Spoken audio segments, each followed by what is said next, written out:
Welcome to Sliders and Wings, a podcast about the TV show Sliders. And the TV show Wings. And all the other forgotten TV shows of the 90s. I'm Valerie Temple. And I'm Rachel Cox. How are you, Val? Great. How's the weather there?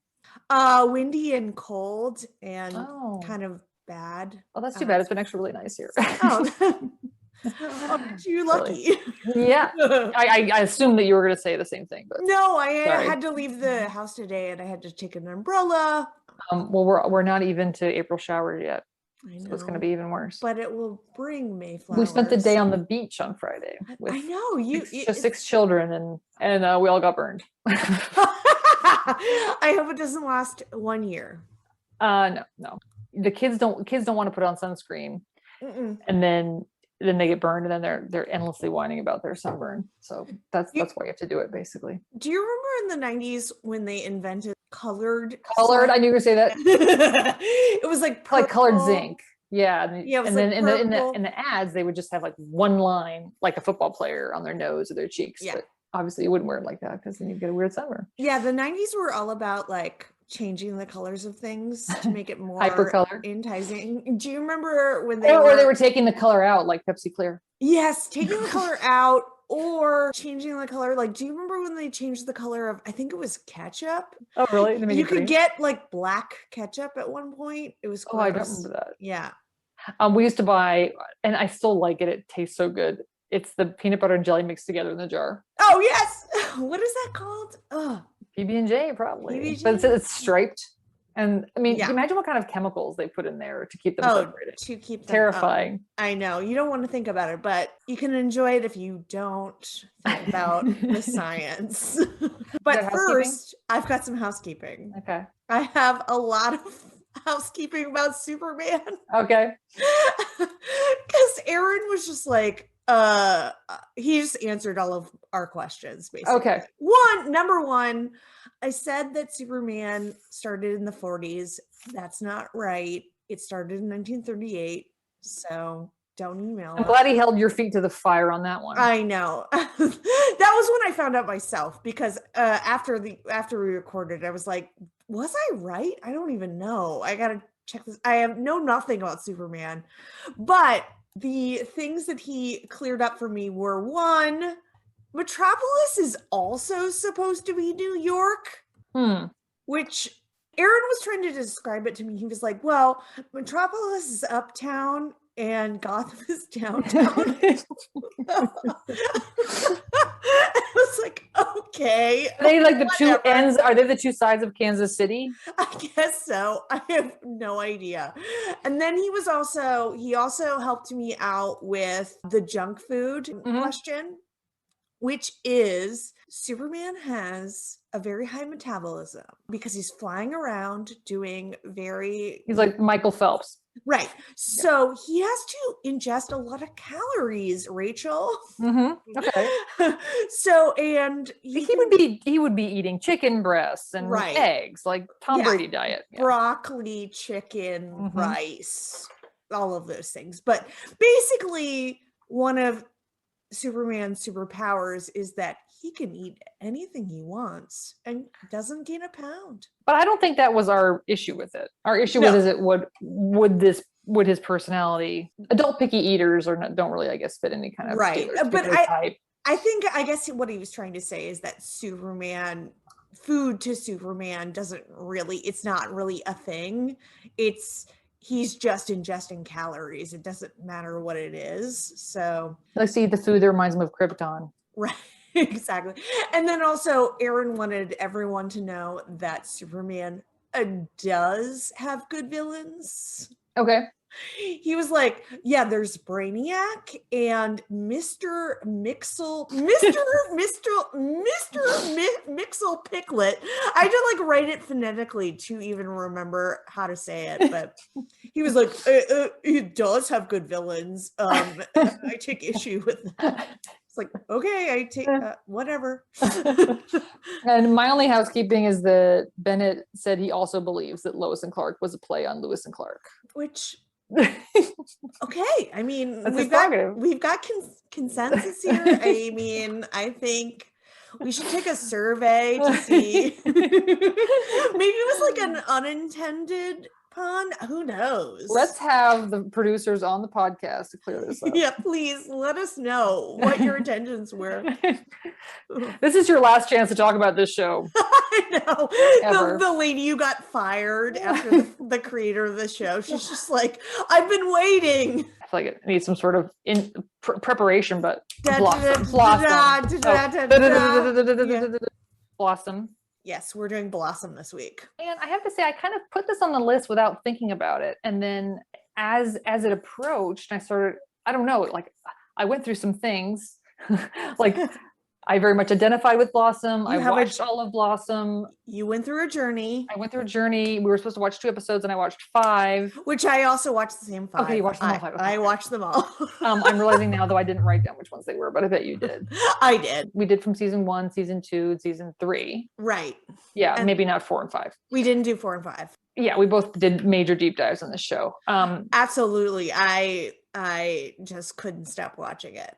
I think I've been taking Blossom with a grain of salt, that everyone felt the same way I did about it, but then going through it and like, reading more about it, and I'm kind of realizing that it's not the touchstone that I thought it was, or maybe not anymore. Who knows? I mean, it does seem like it was like a cultural reference for a lot of people. Why are millennials or Gen Z watching Friends reruns when they should be watching this?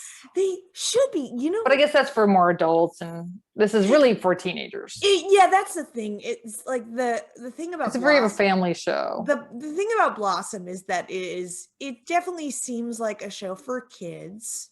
I think though, people love watching Full House. They should be watching Blossom. I mean, Blossom is way funnier than Full House. Yes, it is. Significantly. Full House is lame, and Full House isn't funny at all. No, I mean the jokes are like once you get to age 11 or 12, it's unwatchable. It's very, very cheesy and just chock-a-block with catchphrases. Mm-hmm. I've always, like trying to count down the different catchphrases in Full House. There's so many. Does that show have more catchphrases than any show in history? It's like, how rude, cut it out. Oh, have mercy. Have mercy. Yeah, like literally every character had a catchphrase. Might be it though. No, I feel like there's more. I spent zero amount of time thinking about Full House. I I remember as a child being like, this is not good. I remember liking it when it first came out, but I think I was also in 2nd grade, so I didn't. It only interested me in so much as I was in love with Kirk Cameron and his sister was on that show. Oh, right. And there was an episode when, the hilarious part is they're all supposed to be part Greek. Right. The dead blonde mom was supposed to be Greek. She was supposed to be John Stamos' sister. Jesse Katsopoulos. Right. And at one point, their Greek relatives come. And there's like a little Greek boy, and he walks around the table with DJ, and then it turns out they're married, because that's how you get married in Greece. And then they're all freaking out about it. And then it turns out the only thing you have to do to get divorced in Greece is walk back around the table. Walk around it backwards. Go backwards. So yeah, there's some things that stick out for sure. Okay, but back to Blossom. Yeah. What's your relationship with Blossom? I mean, I definitely watched it. I was an avid watcher of Blossom. It followed the Fresh. It was a mid-season replacement, 4 seasons. Mayim Bialik, of course, played the main character, Blossom Russo. Sorry, right. 5. She plays a teenager living with her father and 2 elder brothers, somewhere in the LA, California area.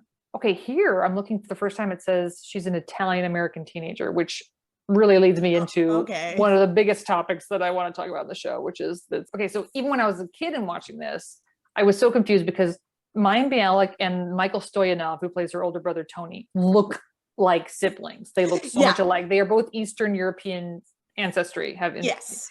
And then the other 2 just look Italian or American, and they look related. The Russos. The Russo, right? The Russo side of the family. Joey Russo, Blossom Russo, Nick Russo. And then the boyfriend comes in, and Vinny's last name is like Garibaldi. Boyardi. His name is Vinnie Bonitardi. I love that. But it's so weird to me because the show is the vibe is so Italian New York. Yeah. But it's just like set in the most generic suburb and they're always just like kind of like, they don't say where they are, but like they're in California, obviously, because there's an episode where they go to Stockton or something. Right.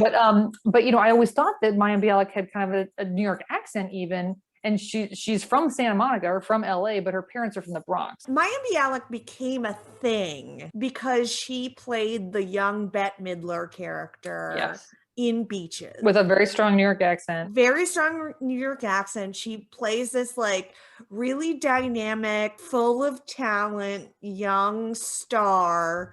And she, you know, she's in Atlantic City and she's like singing her heart out and she's just so great. And apparently after that movie debuted, literally TV networks were fighting over Mayim Bialik. They were like, we got to get this girl on a show. We need her. So the 1989 pilot season, she filmed 2 pilots that were actually made into a series. So there's a really weird history of Blossom because there were 2 shows. She had 2 shows on the air in 1990, 2 shows, because NBC aired the Blossom pilot during the summer as just a pilot presentation. It was just going to be a special. And that episode is like totally different than the rest of the series. Like she's got 2 parents and they're played by 2 totally different actors. Joey is named Donnie. They were like, we're going to air it. And then on Fox, the same season, she filmed a pilot called Molloy, and that was picked up to 2 series, and that aired the same season. And so like that aired for like 7 episodes or something. Apparently it was the first series that Jennifer Aniston was on. She played Mayim Bialik's stepsister or something. And then I guess the pilot presentation of Blossom got high ratings, and then Molloy went to series and kind of got low ratings and they canceled it, but they still loved Mayim Bialik so much, so NBC was like, okay, let's make Blossom a series. They kind of like retooled the whole thing. But I had never heard of Molloy. I'm looking at the page now. I wonder if there's any videos of it. I kind of wanted to look it up because it sounds interesting. It's like Jennifer Aniston in her first TV role. As her like stepsister or something? Yeah. Apparently it's about her mom dies or something. And so she has to go live with her dad who has started a whole new life. Right. Okay. I see. But then there's also this, like her dad runs a TV series for kids, sort of like, I don't know, Zoom or Square One or Barney or whatever. And so but does she have in her contract that she can't play a character with a regular name? I don't know. Molloy and Blossom. I think that there's something about Mayim Bialik, at least when she was a teen, where they were like, this girl's special and she's got to have a special name, you know? Another wild thing about this is that, okay, so the pilot of Blossom is completely different. It's got a different theme song. The original theme song to Blossom was My Prerogative by Bobby Brown. Mm-hmm. And the song for Molloy was sung by Dr. John. Molloy got canceled. Then they decided to make Blossom a real series, like a legit series. They hired Dr. John to sing My Opinionation. Mm-hmm. So I knew that. Weird. That's so weird. By the way, that theme song has been in my head. They kept the theme song for the whole 5 seasons, but they changed the video that went along with it. So she's always doing dances and she's switching outfits. It's pretty iconic. But I don't know if you remembered this over the past week, but that I recreated that dance in the first Queens of Jeans pageant. Oh, I forgot about that. So, but her dance, I'm glad it was the dance she did from the first season, because the dances from the second season onward were way too complicated for me. But she just does a little dance and she picks up the phone, she starts walking around. But Blossom for me was a huge big deal. Watching the show made me realize I really dressed a lot like her. Like I wore biker shorts under cutoff jean shorts, and I probably didn't wear overalls though. She wears a lot of overalls. She wears a lot of overalls. She made the big sunflower on things super popular. By the way, I was definitely in on that. You're wearing your Blossom hat. Oh my God. Two. Okay, so Val is wearing, she's got one that's a straw hat with a sunflower on it, and then one that's a black crushed velvet hat with another kind of flower on it. Correct. Both very Blossom. Because I think one's Blossom, one's 6. Mm-hmm. Yeah. But like I can't go to a thrift store and see a floppy hat with a big flower and not buy it. Well, that's what was so funny about the first episode we watched, where she goes on a band trip and she's staying in the same hotel as Will Smith, and then they meet in the elevator and he gives her his hat, which is basically a Blossom hat. I know. Here's my hat. So 10 years ago, we did for 3 years, our friends, we did a Christmas pageant for adults. And the very first one, Greg and I wrote a sketch called Blossom Takes Hanukkah. And the setup was a Christmas carol, but instead of a Christmas carol, it was a Hanukkah carol. So she was visited by the 3 ghosts of Hanukkah: Hanukkah past, Hanukkah present, Hanukkah future. In this reality of Blossom, Blossom's not Jewish, and she is actually holds all these prejudices and stereotypes about Jewish people. And then she gets kind of confronted on her perceptions. I don't know why I did that. But at the time, I think everyone understood what she was, and I remembered the show. So no, I mean, it's very, I think people will remember Blossom. I don't know if Blossom is forgotten in the way that VR5 is forgotten, but if it just came on Hulu, maybe people will start watching it again. Resurgence. So I went on YouTube because I wanted to see, I thought someone on YouTube would have done the work to just put all of the Blossom intros from each season together into one clip, because I wanted to see what season 5 was like. And I thought that it would just be easier just to go to YouTube. And no one had done it, which is crazy. So that's what you're going to be doing this week. Yes, I'm just going to get on my editing system and whip that right up. But what I did find was a Saturday Night Live sketch from that era where 6 is played by Sarah Gilbert. I almost sent it to you, but it's not very good. I'll watch it anyway. Basically, the entire joke is that Blossom has a big nose. Oh man. I know, it's very, very just base. Ooh. Yeah, it just kind of made me uncomfortable. I was gonna send it, as soon as I saw it. So the next time someone complains about how Saturday Night Live is gone down in quality, just show some of that sketch. Just show that. But then Mike Myers plays Joey, and it's also just terrible. He just says "whoa" a bunch, but it does end with a reference to Joey Lawrence's music career. It's following this special episode of Blossom is Joey Lawrence's new music video, and then there's a voiceover that says, but the show is still called Blossom. Which is, I guess that's funny. But so much like I was in love with Kirk Cameron, I was also desperately in love with Joey Lawrence. Oh my, he's so cute. Most of my fantasies involved winning some contest, and then they would just show up with I would also get a puppy somehow. It would be you get to go on a date with me, and I brought you a dog. I was such a weird kid that I kind of had a thing for Anthony just because I was he's more attainable. Yes. He's not a lot of fun though. He doesn't go out. He's sober. He drives an ambulance. He talks about being sober a lot. Okay, we have to jump in here though. Accent corner. Okay, so off the bat, I could tell that.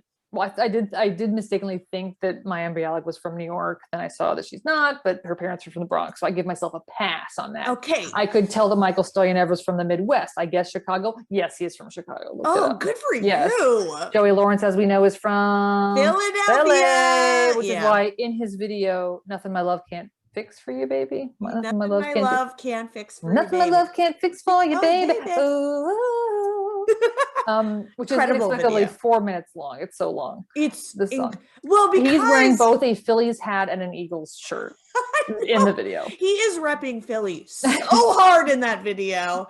And that video is so long because it's a full song and then like a very 90s like rap break. Rapping figures in quite prominently to multiple episodes that we watched. There's a lot of rapping in Blossom. Oh yes. There's a lot of rapping, there's a lot of singing. Well, it was so strange to think back to a time when Will Smith was known as the Fresh Prince. They never call him Will Smith. Oh my God, are you saying the Fresh Prince is in this hotel? I could not get over their size difference when they're in that elevator together. Mayim Bialik walks in, or like she's in the elevator, and the Fresh Prince, aka Will Smith, walks in. He's like 6 foot whatever, and she's so little. They could barely frame that. Yeah. It's amazing. So we watched 5 episodes, so maybe that's too much to recap what happened to all of them. It really is. I did want to ask you, I really want to like zero in on the theme song on the opening credits, because it's just so meaningful to me. Like, in my opinion, nation. Yeah. The sun is gonna surely shine. So the first season, it's like a video, it's like she's filming herself, and it's like a solo mission. Like she is like filming herself with a video recorder. She does all of the dance moves herself, and then like at the end, like the camera falls down. But then season 2 is just her in different outfits. Right. And there's one where her dad is playing piano. Correct. Okay, that always made me really uncomfortable because she dances on the piano and she's wearing one of those high-cut jazz leotards. Very high, almost like a gymnast. Dressed like Liza Minnelli. She's wearing like a sexy tuxedo. Like a rockette. Yeah, like a tuxedo. And she's like doing this like tap dance routine on top of this like grand piano as her dad plays the piano. And then season 5 just like abandons the theme song completely, which I thought was a bad move. Oh my God, I didn't know that. I feel unprepared. Is she in college by the end? I was trying to figure out, I don't understand. Is she in middle school in the first season? I think she starts out, I think she's supposed to be 14 when the show starts. Okay, so it's basically like, and the season ends with her graduating and going to college. So I watched the first couple seconds of the of the last episode, and it's a video diary of her being like, "Hi, I'm Blossom, and I'm a high school graduate, and I'm about to go to college." And I'm like, okay, I got it. I was surprised by how many, what's the word, like slut shamey and fat shamey jokes there were. Oh, sure. Like there's a lot of, Joey's like a horn dog and he's just always trying to mac on girls. Yeah. And then everyone's always like, Joey, calm down. Like there's more to life than sex. He's like, no, there isn't. But what doesn't make sense is that he's very, very handsome. And why would this person have been having so much trouble? And he's on the baseball team. And he's a really, really good baseball player. And you're telling me this guy like can't get a date. But I think it's also unless he's so handsy that no one can even be alone with him for more than 5 minutes. But it's also like part of his character is that he's so stupid. Maybe that's part of it. It's just like he's so stupid that he can't even get his looks to work for him. He's that dumb. Okay, but at the 5 episodes we watched, the biggest laugh that I had in the whole show was when he's trying episode. Okay, so he's on the piano. That's when I laughed. So he's trying to his dad is trying to explain to him about driving and how he's making he's comparing it to playing piano, right? You need to practice and practice. And you can hear a song but not really know how to play it. And he said, okay, you know that song you really like? And Joey said, yeah, I've heard it like a million times. He said, okay, so get down on the piano and play it. And he starts playing just nonsense, banging on the keys. And Nick's face is like, ugh, a funny reaction shot. And then Joey says, oh my God, I'm a natural. He's so funny. And then he kept banging on them. I could not stop laughing. That's the same episode where he, like, going back to the slut shamey stuff, he's trying to go out on a date with this girl who likes cars. Oh my God, but the other huge laugh was right before then when he said, yeah, she loves cars, Dad. And then I need your car because that's the only way she'll go out with me because she loves cars. He goes, wow, this gas shortage must be really hitting her hard. Right. And then he says, then Joey says, anyone with a car is hitting her hard. And I was like, whoa, that's a little too far. That's a little like PG-13. Yeah, but on the one hand, there is all this slut talk, but it is also known that the things that Joey says are not true. So then Blossom will say things to him like, Joey, those are just lies that other boys make up. Like that she probably doesn't actually do that. I really do like the relationship between Blossom and her brothers. Like, it really does feel like they like each other and they interact in this way that does feel not just like sitcom-y, but like it actually feels sort of meaningful. They have these moments where it feels more than just a reason to tell jokes. I like it. And they also sometimes when they present sibling relationships and they're just constantly bickering, it gets very tiresome. But these people don't really. There's not that way. A scene in one of the episodes that we watched, I don't even remember. Blossom and Joey are talking about their mom who left. Oh yeah. And they're like crying. Yeah. Who, by the way, like, okay, so Blossom's dad is cool. He's got an earring. He's very handsome. Yes. Watching Blossom now, I'm like, the dad is not bad. Yeah. Ooh, you're just like, he's only 40 or 42 in filming the show. Ted Bloss can get it. He can get it. Yeah. that mullet and earring are working. But they've got this like absentee mom who has left the family to make it as a singer in Paris, which I guess the hub of all singing. Yeah, where else would you go to make it as a singer? There's this. She's trying her luck in Toronto right now. Right, exactly. She's gonna make it big there. That is worth leaving your family for, is to go. The thing is, she can only sing in French. Right, exactly. So, but there's this scene where Joey and Blossom are talking about missing their mom, and they're kind of talking about this like complicated feelings about their mom and like what she did to them, and how they love her but also are really angry at her. And the way that they're talking about it is very touching, but also still funny. So, the show does a great job in doing that. And part of its mission, it feels like, is to impart lessons. Okay, don't judge a book by its cover. Don't, blah, blah, blah. But they do it in this entertaining way that is easy to take in. I feel like my only criticism of the formatting is that I didn't realize that it was so reliant on, we watched a kind of a random assortment of 5 episodes. We did. But there's so many gags and guest stars, and I think there's a guest star in every single one. Watched an episode called Rockumentary from, what was it, season 2 or season 3, and it's just a straight up parody of Madonna's Truth or Dare documentary. It's so funny. It's incredible. So the premise is that Blossom is homesick from school, and since her dad is a musician, she's feeling bad, and he's like, oh, I went to the video store and got you some movies to watch. But all 4 of the movies he brings back are just rock documentaries. And she's like, okay, thanks. Just put on a random one and I'll probably fall asleep during it. And so he obviously puts on Madonna's Truth or Dare, and she falls asleep while watching it, and then has this like wild dream where she's Madonna. And this documentary, here is the list of guest stars that I could even pick out from that episode. Dick Clark, Neil Patrick Harris, Don King, David Cassidy, the redhead lady from Empty Nest. Oh, Dee Dee. Dinah Manoff. Oh, okay. Tori Spelling, David Faustino, Wolfgang, who's supposed to be Blossom's ex-husband. Yes, he's supposed to be Blossom's ex-husband.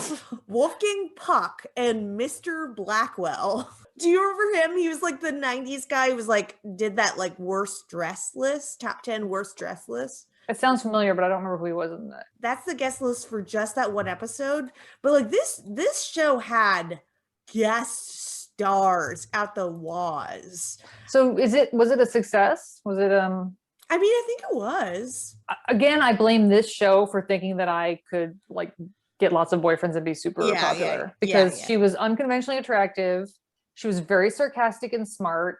And I want to go back and see like how she met Vinnie, but I would guess. I've watched all this. I've watched all this show twice. I've seen it all, and then at some point in the early 2000s, I watched it all over again. I think it might have been on syndication, and I watched it all over again. But I'm sure at some point he was someone from school that she made a lot of sarcastic jokes to, and like pushed away, and he kept coming. Yeah, and he was like, "I like it." I guarantee you, that's what happened. Yeah, realistic. Yeah, he's so cute too. I mean, he's so cute. David Lascher. He was in Hey Dude, which on Nickelodeon. Oh, right. David Lascher. He's from Scarsdale, Accent Corner. Yes. Vinnie Bonitardi from Scarsdale, living in LA. And I just I love that. Okay, so there are so many leather jackets on this show. Like Vinnie is always wearing a leather jacket, but then so's Joey, and then so's Blossom, and then so's Nick Russo. It's always so funny because Vinnie is supposed to be this guy that like the dad is like against their relationship. You know, he doesn't want Blossom to, you know, date this guy, but he seems so nice. But like the way they present him, he's like, oh, he's a bad boy. You know, he's wearing this leather jacket. It was like, but everyone else is wearing these leather jackets too. Because it's supposed to be this like kind of cool musician family. Like the dad is a session musician. And this is what I have lots of thoughts about. Yeah. The show was apparently inspired by some real life former musician that was kind of living in the suburbs in Florida and raising 3 daughters and kind of living like a regular life. And then watching it now, it almost seems confusing. Like he's supposed to be this former rock and roll guy, but then they just live in the suburbs and he's just very boring. Right. I guess now he's a studio musician, but he does seem like very normal. You know, he's just a normal. There's not anything like cool about him. So the earring, remember? The earring is just which like figures into one of the episodes that we watched is like Joey wants a tattoo. Oh, Buzz is in there, the grandpa, who's the mother's dad. Which I love that grandpa. Who was just but he was making so many jokes about masculinity. Nick being feminine because he cooks. I mean, whatever, he's an old man, but I guess I was still surprised to hear them. But the 2 things I remember this my entire life about Vinnie and Blossom is that they did have sex. Yeah, I remember that was a big deal. And I remember that after they took the SATs, Vinnie didn't think he did so well. And then Blossom said that you could get 200 points just for writing your name. And he said, oh my God, why didn't you tell me that before? I would have written my name like 20 times. But then I feel like Vinnie ends up going to like Yale or something. Like, oh God. I know. But so the later episode that we watched from season 3, I'm wondering how many episodes are like this, because it's so uncomfortable where Nick is trying to not leave Vinnie and Blossom alone because he's clearly so scared of them having sex. It's so weird. It's really uncomfortable. And like he walks out the door and then peeks his head back in to, you know, he doesn't want to leave them alone. And it's very not subtext. It's it just made very obvious. It's just it's gross. It just reminds me of those guys who were like, she's gonna be a heartbreaker when she grows up. And it's like, don't say that. Like that just it made me realize that I'm against teen sex for sure. I mean, who is? It wasn't an issue for me, but I mean, what is the reason? What is the reason for them to do that? Why don't every teenager should just wait till they're 18? No, I'm very glad that I waited. I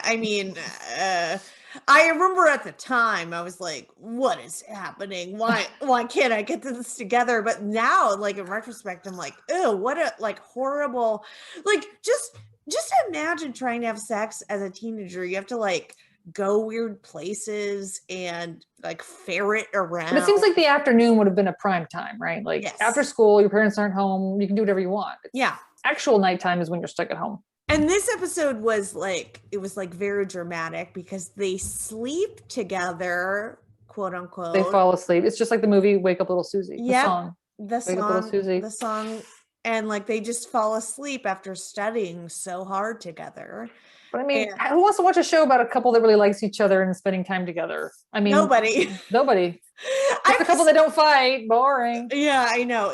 Like Vinny is so nice, and he's so respectful of her. And well, the episode we saw, he didn't contribute anything whatsoever. Right. He asked her to prom, and she's like very excited about it. And then he's like, "Let's go to prom." He doesn't care about it. Yeah, but he doesn't do much besides just being a cute boy. But there was an episode in that season, and the descriptor said, Vinny tells Blossom he wants to see other people. And I was intrigued. I should maybe watch that one. Oh, I should. Yeah. So what'd you think of 6?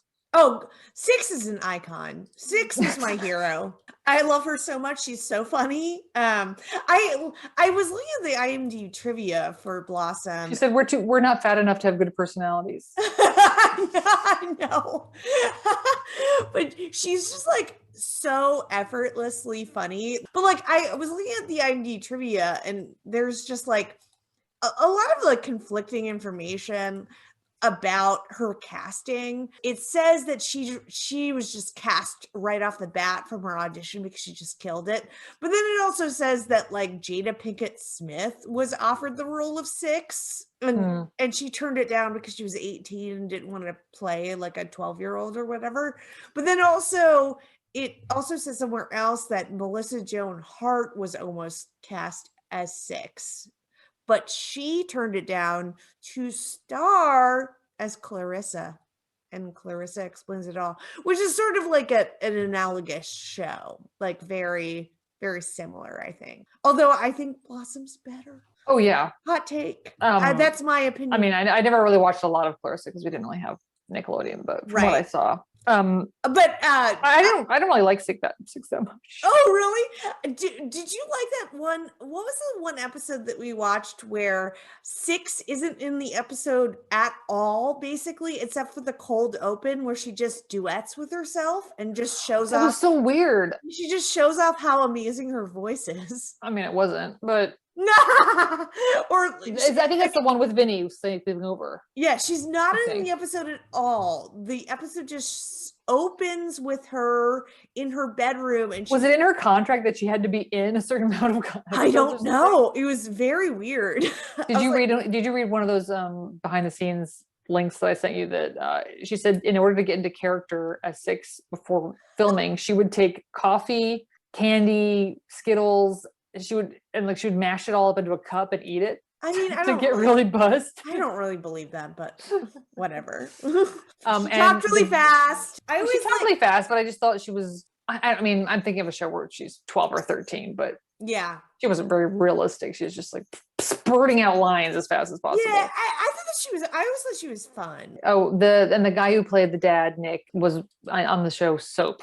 What channel was that on? I remember when it was on in syndication on Comedy Central, but I never. It was like an old comedy with Billy Crystal from the early 80s. Yeah, it's like a parody of soap operas, which sounds great to me. I just never. I think it was a little before my time, so I never watched it. So I don't really know anything about it. But when we were doing our digging, we saw that there was a fashion line Blossom's own fashion line, which I can't I would have gone for. I mean, I swear, I still think Blossom's looks are cool. Her hair is beautiful. I mean, towards the end, she was just known for her hair. It was very, very long. It was either up in a bun, long, curly. What's interesting about Blossom, the show, is there is a real evolution in the way she looks and sort of who the audience is, because it starts out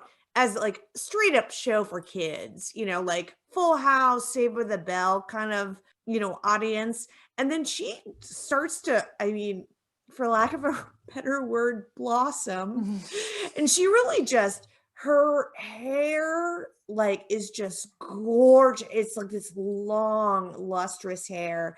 And she just gets this body, and they just kind of have to elevate the storylines a little bit to kind of match the way how adult she looks. She looks so adult. Do you have a Mad Magazine?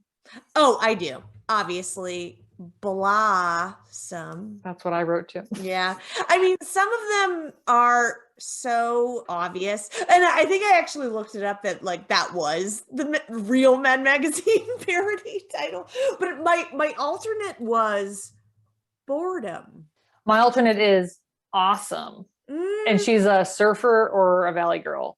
That's and it's good. all about how she's a valley girl. That's really good. But you can tell that they really, the first episode we watched about the band trip was just like, it was like reading all of the feminism and personal health sections of Teen Magazine. Yes, absolutely. She and Six are in the hotel room and they're just like, what do you think about birth control? Are you going to take it? I don't know. And they're 12. Yeah. Well, it just seems like I shouldn't have to take it. Like the men should have to take it. Yeah, but who wants to trust the man to take it? I mean, you know what I mean? Like, yeah, totally. I'm going to take it later. Yeah, I had, when I was that age, I had subscriptions to 17, 16, and YM, all three of those magazines. So this was just like right up my alley. But there was that was an interesting episode too, because they're in, what is it, San Francisco for like a band competition, and they're staying in a hotel room. The most luxurious hotel room you've ever seen. Oh, yeah. No high school band, middle school band. And they're unsupervised, and they've got this bellhop who is just like pressuring them or like really encouraging them to like tricking them he to like charge everything to the room and use the honor bar and all of these things. So but like there's a lot of things where they start to have like, I thought the episode was going to be about them getting drunk because they open up the honor bar and they find all of the little liquor bottles, which, by the way, that would not, like, if you were having 13-year-olds at a hotel, they would take all that stuff out. There would be no way. I don't know how it works. It's been a long time since I was in a hotel that had that in the room. There's a whole scene where they are deciding to, like, drink. They're like, we're going to drink. And it's funny because they kind of understand that there's mixers involved in drinking, but like they think that mixing the alcohol is the mixer. So that they're like, what do you mix with vodka? I guess scotch, so disgusting. And so then they like take a sip and they spit it out. And also like Blossom decides not to take even a sip because her brother has had such trouble with alcohol that she just doesn't want to even open that door. And then they don't go anywhere with that. That's it. Like, that's the thing. The episodes have all felt really kind of frenetic to me. Like they're a little like loose, in a weird. So I've also been watching Seinfeld, and have you? I still, and I think, we laugh so hard at that. But Seinfeld episodes are so tightly woven. And they're so on topic and they're so specific. It's like 2 or 3 things are happening and they are delved into really deeply. And and I think it just seems very like disorienting to be a show where they're just all over the place. When's the last time you watched a Cosby Show episode? A long time. Talk about loose. I mean, it's barely it is barely a show. Like it is basically Bill Cosby being funny and everyone else reacting to him. But stands there dishing out bon mots while people go about their business. That's correct. And they, like that was enough for some people. So like some shows are like that where it's just like, I guess we're just like drafting off of the personalities of everybody. I do prefer like a little bit more writing, like a little bit more like, okay, here's what the episode's about. I mean, I think that almost every episode, the Tony character talks about addiction. Yes. Like that's the only thing he's got going on. And that actor's so good. And he's also kind of a second father figure because he's been through all this. So he kind of gives Blossom advice. And he's also, if you do the math, he must be, so psychologically, if there's more than a 5-year gap between kids, they don't feel like siblings. It kind of feels more like a parent. So he's actually 5 years older, I think. Yeah, I think Joey. He's supposed to be Or even her. 21 or something, and she's 16. Yeah, or something like that. But I mean, she's so much. It just seems like I don't know. Their relationship is strange, where he probably hasn't been there that much, and then suddenly he's living there. The one thing that character said that I've remembered for 20 years, 25 years, is that he got arrested. I don't know if it's something that happened in the show or something that had happened. Okay, this happened when he was still an addict. And he said, yeah, one time I was driving around here and I got arrested. And they're like, oh, were you speeding? He goes, no, I was driving 5 miles an hour. So good. He was like talking about the dangers of marijuana, that you'll get so disoriented that you'll drive so slow that you'll get a ticket.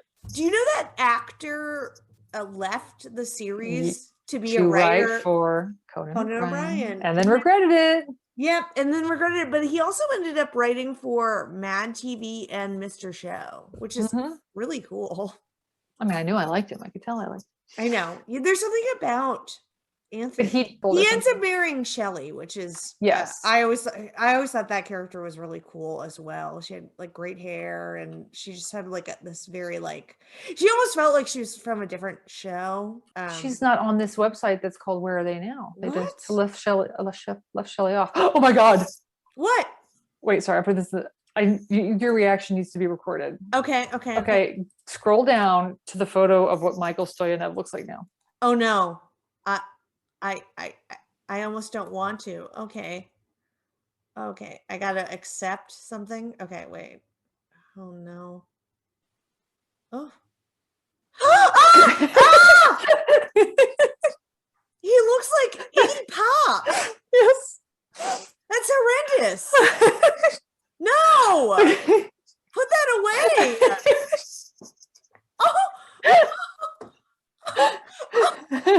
That's the worst. Do they have where are they now for Kennedy? Remember Kennedy, the little girl, the little British? Yeah, she's down. Keep scroll down. Oh, she is. Oh no, that is just so upsetting to me. I can't even tell you. Oh my God. What's interesting about the thing about Joey Lawrence is that the only other thing he's done is the other long running thing he's done was he was on the show Melissa and Joey with coincidentally Melissa Joan Hart. That ran for the same amount of seasons as Blossom. No way. No. That's what You're this kidding says. me. You're kidding. Yes. On what was it on TV Land? I've never seen it. I don't even know what it's about. Now I have to look it up. I think Ted Was. This says 4 seasons between 2010 and 2015 on ABC Family, which is now called Freeform. Oh yes. What is it about? The series follows local politician Mel Berg, that's Melissa Joan Hart, and Joe Longo, who Mel hires to look after her niece. And so he's just like a Manny thing. It's just he's like just the Manny. So it's like Who's the Boss kind of thing. You do remember Brotherly Love, right? Do you remember Brotherly Love? Oh yeah, the show with Lawrence Brothers. The Lawrence Brothers, yeah. That sounds familiar. Is that on our list? Is that from the 90s? Oh yeah, I put it on our list. So Joey Lawrence, Matthew Lawrence, and Andrew Lawrence. I think Matthew was on Blossom a bunch, I think both of them, Andrew and Matthew, were always playing younger versions of Joey in Blossom. I had another thought about Blossom. There were just so many fantasy sequences, and they don't even give you any warning. They just jump right into them. That's right. Like the episode where Nick has a girlfriend, and Blossom doesn't like her, and she just lives in this fantasy where she's like her wicked stepmother, basically, and she's cackling at her. That was hard to follow. Because I thought it was real, and then I realized, it's a little over the top. And that's when Rhea Perlman shows up as a fairy godmother who is like very gruff. She's like, what are your wishes? Like, what are they? There's a Marla Maples joke. I just came from Marla Maples' house. That girl knows how to wish. Yeah, exactly. There's so many references to just like cultural references, not even 90s. I mean, there were 2 Woody Allen references in the 5 episodes we watched. Yeah. And one reference was pro Woody Allen and one reference was anti Woody Allen. Which then the nerds always end up being successful. Like you could be the nerd you date today could be Woody Allen tomorrow. Right. And I want to date Woody Allen. Right. I'm a 12 or 13-year-old girl. That sounds good. Yeah, that was one of the lessons that like Anthony was imparting to Blossom was like, I mean, you could go out on this, you could go to the dance with this geek.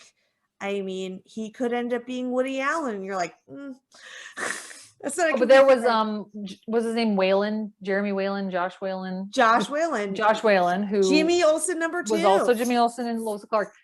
But that was a mean trick, I thought. So the episode, Oh, the first God. episode one of the episodes we watched was called The Geek, where he walks up to Blossom and asks her out, and she says yes, and he goes, great, and then he hands her the Geek and says, look, she said she'd go out with you. But they never explained, did he ask him to do that?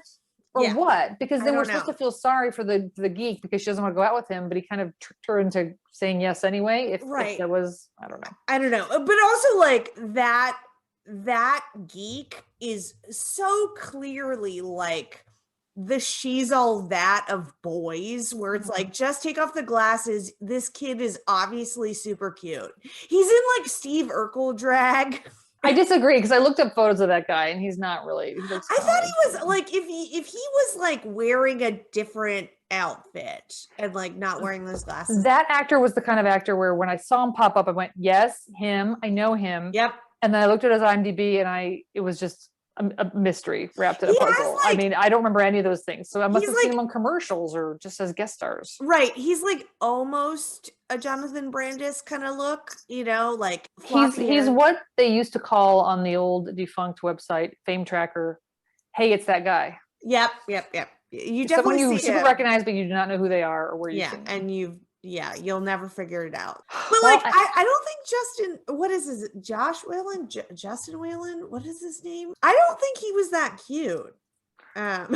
He looks a little embryonic, like his face hasn't been fully formed. But he's supposed to be like this like dreamboat crush. Justin Whalen. Crush. But that is what young girls like. He looks like a toddler. Like a toddler, like a very tall toddler. I was going to suggest, I guess we did have stuff for Accent Corner, but I was just going to suggest just having a one episode only segment called Catchphrase Corner. And I just wanted to discuss whoa. Okay. Whoa. There was something I read about how it came about, and he did it once. I think he maybe just made it up, and then everyone laughed, and they had him keep doing it. Right. I think no one thought it on the production, thought it was funny until like the audience laughed. Mm-hmm. And they were like, I guess you could keep doing it. He really, by the way, Mayim Bialik and Joey Lawrence both really grew up during the course of this show. Mm-hmm. And by season 5, Joey Lawrence he's got these huge muscles. He's so swole. He is a heartthrob. And like, he was a heartthrob when it started. He was like a cute kind of teen beat heartthrob. But like by season 5, he's just super gorgeous. And it's like kind of distracting almost. You're like, what? And like, they've got these like storylines where he's like having trouble with girls. And you're like, I don't think so. I don't think so. It's funny because it's almost reversed, because like it seems like Mayim Bialik never has trouble getting dudes, but I think maybe it's her only boyfriend. Maybe, I don't know. There's a lot. Should we go back and rewatch everyone? I don't know. I was really darting around. I kind of feel like we should. I'm there. I mean, Tony kind of dips in and out, but the dynamic between Joey Lawrence is just very funny as this character, and then he's very funny. Blossom is more sarcastic with the more cerebral jokes. Is it cerebral jokes. And then Nick is more like a straight man, like he almost like looks into the camera, like when Joey says something stupid, and he goes, "I worry about him." I think I didn't see examples of this, but I think Six has a crush on Joey. Oh, really? Doesn't she? Oh, I mean, I think so. You? I mean, I did. I did, and I do. Did you ever have an older brother of someone that like you thought was cute? I don't know if I ever did. No close friends of mine had older brothers. All my close friends were the eldest. Yeah. In their family, and then they had one friend in high school who had 2 older brothers and had one of those houses where everyone was always partying.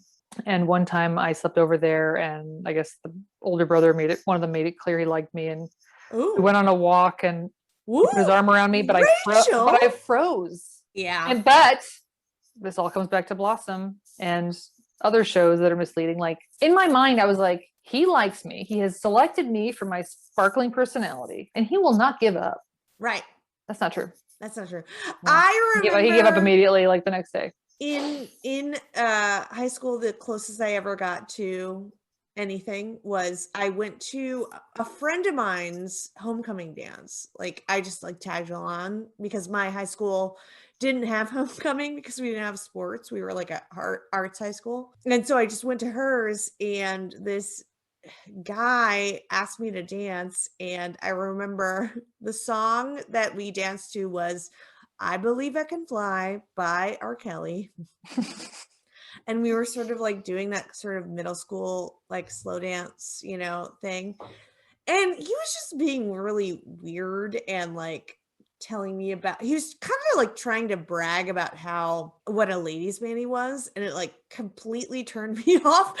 Like he was just like, oh yeah, like I get a lot of girls and you know you could be one of them, and I was like, gross. Disgusto.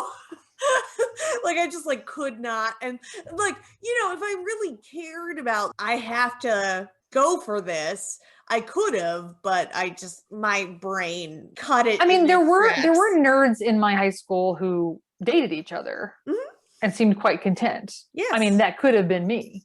It could have been, but I wonder what that would have been like. I don't know. I don't know.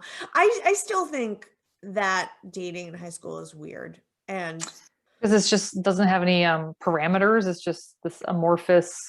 I mean, it just seems it's like dating on the Star Trek Enterprise. Right. Just all there. Right. Nowhere to go. It seems so limited too. Like there's a lot, like you got to get your mom to drive you someplace and pick up somebody, and you can only see someone from like 4 to 6, and it's just like who has there was I had a memory, like I really realized this like 6 months ago, that there was actually a quite popular guy in my high school who, it's not, I mean, we were in the same friend group. It wasn't like I didn't know who he was, but we all were friends. But he invited me to go to the movies, and we went to the movies together. But we went to the movies. My dad like picked, I think we went and he picked him up. My dad dropped us off at the movie theater and then picked us up afterwards. And it was just no big deal. But literally like 6 months ago, I thought that had to have been a date, because why would he have invited me to the movies? That's so strange. Yeah. And that he probably just thought, oh, I guess she didn't like me. Like I didn't give whatever the indication would have been that I liked him. But I literally realized this 28 years later, 24, 5 years later. It's hindsight is 2020 for real. I mean, you're just like, you don't know what's going on. I remember I could be the mother of his 20-year-old child right now. I remember going on a movie date with a guy who I thought was really cute, who was in our high school theater production of King and I. And we went to see Forces of Nature together, the Sandra Bullock movie. Do you remember that movie? Yes, because, okay, the thing I remember from this movie is that Sandra Bullock tells Ben Affleck to not wear socks in bed. Uh-huh. And I didn't understand it then, and I don't understand it now. No, I know. What was she talking about?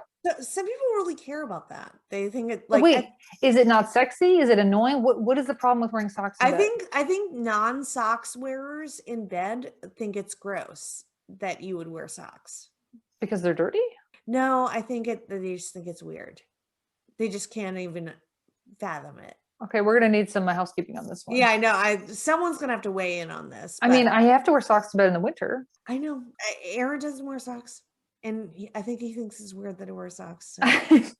I mean. Okay, what do you want to say about you went to go see Forces of Nature? So we went to see Forces of Nature, and I remember we had our arms touching, like on the armrest, and I could feel stubble on his arm because he had shaved the hair on his arms so that he could look good. It wasn't a swimmer? No, it was for the King and I, for this theater production. Was he Greek? No, he was very blonde. But also, so then we graduated from high school, and like 6 months later, he moved in with our theater director and and lived with our theater director for like 2 years. I don't know the gender of your theater director. A guy. Oh, okay. But I feel like now, in retrospect, I'm like, Okay, so he had stubbly arms from shaving his hair for the theater production. We went to see Forces of Nature together. I feel like I put it all together. Like, oh, why didn't we like go on a second date? I don't. There was a guy in high school who this other friend of mine was always saying, Rachel, you've got to go out with Gabe. You got to go with Gabe, and like you guys are so much alike. And then like finally we hung out, and all he could talk about was how much I reminded him of his mom. Ah! And it's horrendous. Cut to it. I mean, Gabe is now gay. I mean, he has been gay, and he is gay, and he turned out to have been gay the whole time. But anyway, I'm so glad that I got to talk about the one thing I remember from Forces of Nature for this entire, because it's bothered me so much the entire time. I know that. Yeah. The other thing I remember about Forces of Nature is that one of the side characters from that movie was on Suddenly Susan. So what you watching, Val? I don't know. I mean, I've been like catching up on movies. We've been watching a lot of, so Aaron and I tried to watch Roman Polanski's Macbeth the other night. And we had to turn it off after 15 minutes because Aaron got so angry because he just does not understand Shakespearean language at all. So I was like trying to like translate for him. I was like, that means that these guys are mad about this. And he was like, how do you know that? How do you know? And I was like, I mean, I don't know, like you can sort of interpret what they're saying. He's like, no. He just got so. It's easier to watch a performance than to try to read it, for sure. It's true. No, he thinks the opposite. He's like, I think I could probably get it if I was reading, but like maybe he's a visual learner. I think so, but he was just like so furious about it. And then like days later, I keep bringing it up because also I'm a person who can't start a movie and not finish it. I cannot finish a TV show for sure. That has happened to me a million times, but I have to finish a movie if I start it. So now I'm watching Roman Polanski's Macbeth by myself on my own time, which is amazing. And then one other thing, like, so of course I've like just kept up on WKRP and Cincinnati. So I've always been this person who's like, oh, like I'm good at recognizing actors and know actors' names, and like I'm always that person who's like, that person was in this thing, and I gotta tell you about it, right? So there was a recent episode of WKRP that I watched where I was like, oh, this lady, I know this actor's name, and the reason I do is because, oh, she played the mom in the pilot episode of Blossom. So this podcast is really just expanding. And when we're all dead, all this knowledge will just be dust in the wind. It'll just be nothing. I also wanted to say that the 9th episode of WKRP in Cincinnati from the first season is a clip episode.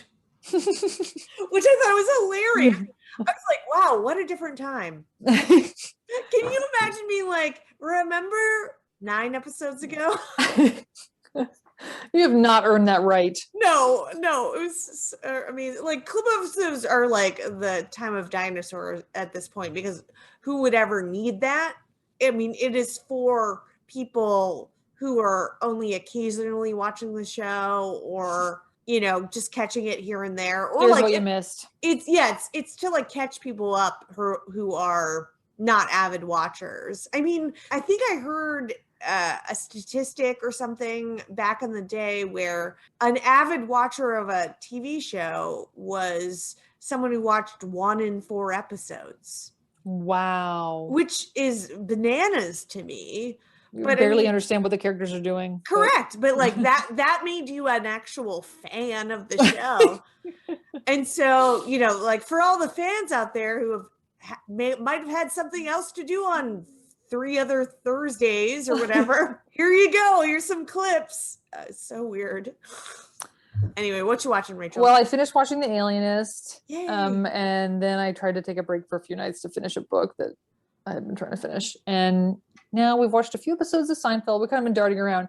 I think it's hard because we started watching in the 8th season. And I think it's gonna be hard to go back and to the first season because it's a little bit it got better and better, I think, towards the end. Right. It ended a crescendo of hilarity. What's your opinion about the last episode of Seinfeld? Good or not good? The end of Seinfeld marked the end of my childhood because it was I graduated high school. So it was like, all right, this is it. This whole thing is done. Being a teenager is done. Seinfeld is done.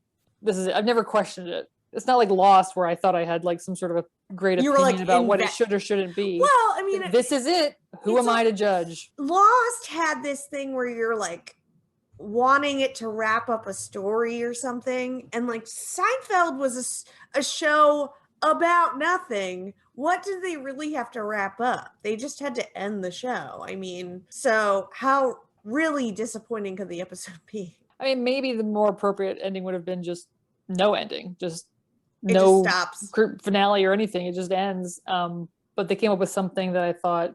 I mean, it sort of wraps it up. I mean, I'm saying they didn't have to wrap it up. Like it could have just ended, like Monty Python and the Holy Grail. Like the end when I watched that movie and then the screen went to black, I watched until the tape ran out because I was so convinced that the movie wasn't over. There's more, right? There has to be more. I wanted more. I've never really thought about it. I mean, I didn't like it or dislike it. It was just I mean, that's good. Yeah, I guess neutral. I have strong feelings about the Lost finale, but I never watched Lost in general. And like I felt sort of like vindicated when good for you. Congratulations on never watching Lost. Yeah, I also never watched Game of Thrones, and I also had a similar journey where like people were so angry at the last season that I was like, yes, I'm so smart. I didn't watch it. And I don't have to feel these feelings. But I do feel like I never watched every Game of Thrones. I'm not a super fan. I've never watched anything more than once. But that watching something that got production values like that and it's high fantasy really scratches an itch. Like regardless of the storyline, it's just such a pleasure to watch. I'm way more of a sci-fi person than a fantasy person. So I don't like dragons. I don't think they're interesting. We didn't identify the most 90s thing. Oh, right. But yeah, what's the most 90s thing? I had a tough time with this because Blossom is so 90s. It's just everything about it is 90s. Yeah, I mean, all of her out. I think that I would say, let's just say vests. Yes. Just so many vests. I just put down unnecessary vests. Yes. The big floppy hats with flowers on them. I mean, that was just Will Smith is wearing a clown's outfit. Like he's dressed like a clown. He's wearing like a lime green shirt and a floppy hat and a polka dot vest.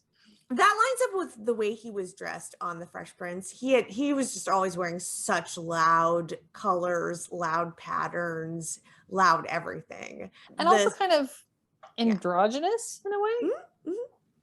No, that's now that I think about it. That's what's so funny about it is that so he's wearing this hat, this like velvet floppy hat, and Blossom meets him in an elevator. They've been looking for him the whole episode. You're like, oh, we heard that the Fresh Prince is staying in this hotel. Like, did you notice that Blossom was riding the elevator for no reason? She went up. Right. Met him and went back down. Also, I was bothered by the fact that they didn't have bags with them or even a purse. I was really bothered. I was like, where are you guys going? Where's your stuff? Where is your stuff? Anyway, but Will Smith's wearing this like floppy velvet hat. And Blossom is just like, oh my God, I can't believe I met you. Oh my God, no one's going to believe me that I saw you, And he's like, yeah, of course they will. And he takes this hat off his head, puts it on her head. But because she's Blossom and is known for wearing big floppy hats, it just looks like what she would wear normally. So when she meets Six, like seconds later, she's like, oh my God, I met the Fresh Prince. Oh my God, I met the Fresh Prince. Six is like, yeah, right. No way. And, she's like, why? He gave me this hat. It's like, nope, that's your hat. It turns out that they both wear very similar hats. That's right. I don't think there was any references to the internet in any of the episodes I saw. No. Nothing. That was nice. Nothing. It was nice. My most 90s thing, I think, is just Nick Russo's earring. I wondered, like, who are there men getting earrings these days that aren't spacers? I don't know. I do remember when I was a kid in the 90s, especially in like early middle school, late elementary school, any boy who got an earring, it was a scandalo. Like it was it was a big deal when someone like showed up at school with an earring. Next week is a big one. It's Roar. The TV show Roar starring Heath Ledger. That's right. His first appearance stateside. Yeah, talk about, I mean, 90s. Who's cuter, Joey Lawrence and Blossom or Heath Ledger? Ooh. That's a hard one. Anyway, so we're watching Roar next week, which is exciting. Yeah, and my friend Sequoia is going to join us. Yay! Talk all about Celtic history, I guess. I don't know. I guess I don't know what's in store for next week, but I'm excited. Okay. So cool. All right. Well, this has been Sliders and Wings with Val and Rachel. Yeah. And you can email us at slidersandwings@gmail.com. That's right, you can. And please do it. We need to get one email. Yeah, anything. I mean, anything you have to say. Anything. We'll read it on the Next Step podcast. Yeah, we will. Whatever you write, we'll read it. Yeah, come on. Let's do it. All right. Well, as long as it's suitable for all mature audiences. Don't be dirty. We don't need that. Imaginary person. All right. Bye. Bye.